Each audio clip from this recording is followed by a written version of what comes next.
अगर हम इतना रोजगार 20 करोड़ लोगों को हमने रोजगार अगर दे दिया है तो ये जो पर कैपिटा इनकम है ये इतनी कम क्यों है? हमारे देश का सबसे बड़ा बैंक कह रहा है कि बचत नहीं है लोगों की जेब में। 50 साल का मिनिमम लोवेस्ट रेंज है, बचत है नहीं, लोगों की जेब में पैसा नहीं है। If there is employment then there must be money in the pockets. देखिए, डेटा पे आपने बहुत अच्छा एक फिगर दिया, लेकिन हम ब्लेम गेम की बातें नहीं करेंगे, हम क्रिटिसिज्म की बातें नहीं करेंगे। एब्सोल्युटली। हम किस तरह के रोजगार की बात करें, प्राइवेट या गवर्नमेंट? मैं अब तो बिल्कुल ग्राउंड रियलिटी पे बात करता हूं। मैं कोई डेटा फिगर आपने बहुत अच्छा दे दिया। आपने बात किया कि बिहार में मैं बिहार से बिलोंग करता हूं। बिहार में सरकारी नौकरी इसलिए चाहिए कि दहेज मिलेगा।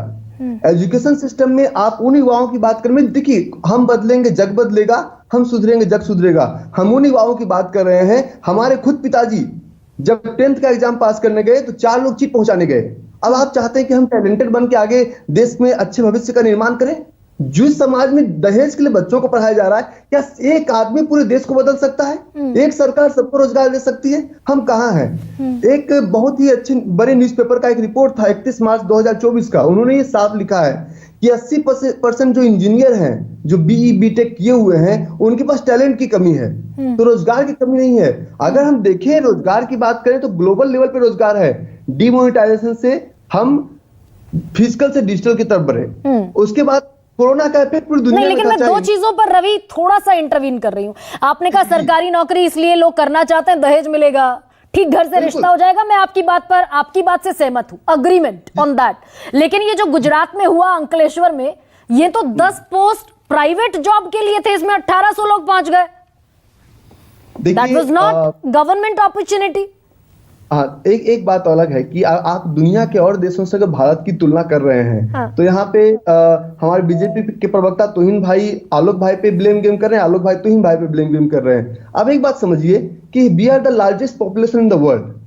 अब सब कुछ सरकार तो कर नहीं सकती। अब सोचिए कि हम लोग वो देश हैं जो कि 80 करोड़ लोग लाइन में लगा के अनाज भी लेते हैं। हम वहां सोच रहे हैं। तो सबसे पहली बात है कि गवर्नमेंट, हम व्यापार भी इसलिए शुरू करना चाहते हैं, गवर्नमेंट सब्सिडी लाती है। मैं आईटी और टेक और फिनटेक की बात करता हूं। हमने कितने यूनिकॉर्न्स क्रिएट किए, दो तरह के लोग। रवि, लेकिन सरकार नहीं करेगी तो फिर कौन करेगा?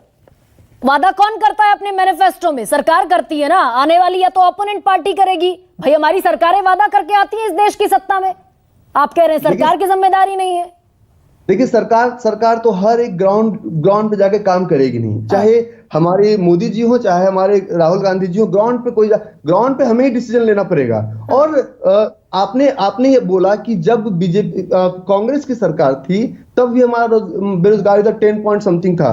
बीजेपी में भी है। आगे सरकार बदल जाएगी, किस पे ब्लेम गेम खेलेंगे? और ब्लेम गेम खेलने में नुकसान किसका है? नुकसान हमारा। मैं एक बात और आपको कहता हूं कि कुछ लोगों ने कहा कि हम पिछड़ रहे हैं। मैं एचएनआई की बात नहीं करूंगा, एचएनआई का टैक्स स्लैब बढ़ा है, लेकिन कॉर्पोरेट का टैक्स स्लैब कम हुआ है। अनऑर्गेनाइज सेक्टर से ऑर्गेनाइज सेक्टर में जाने का फायदा किसका है? आज आप सारा पेमेंट्स अपने अकाउंट पे ट्रैक कर पाते हैं। आज आप कहते हैं कि मैं सब कुछ एक अकाउंट से चल पाता हूं। आज आप डिजिटल चीजों का प्रयोग करना चाहते हैं। आज आप टिकट्स बुक करते हैं, ऑनलाइन समय बचाते हैं, ई कॉमर्स का यूज करते हैं। लेकिन रवि, आप कह रहे हैं सरकार नहीं करेगी। प्रोफेसर संतोष, मुझे 20 सेकंड में सर बता सकते हैं, क्योंकि विनोद जी अभी प्रतीक्षा कर रहे हैं।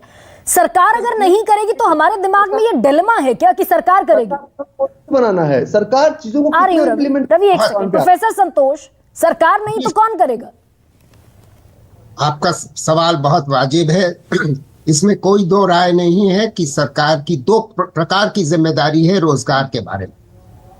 हेल्थ सेक्टर में, एजुकेशन सेक्टर में, पुलिस में, जुडिशरी में ढेरों पोस्टें सैंक्शन्ड हैं, मगर वो नहीं भरी जा रही है, तो वहां जिम्मेदारी बनती है। मगर वो रोजगार बहुत कम है। और इसमें तवज्जो 2004 और 14 में हमारे देश के युवा इसलिए नहीं दे रहे थे सरकारी रोजगार पर, क्योंकि निजी रोजगार तेजी से बढ़ रहा था।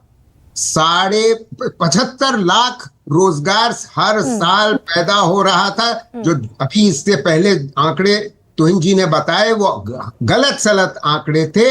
और ये रोजगार की कमी आई है 14 और 24 के बाद।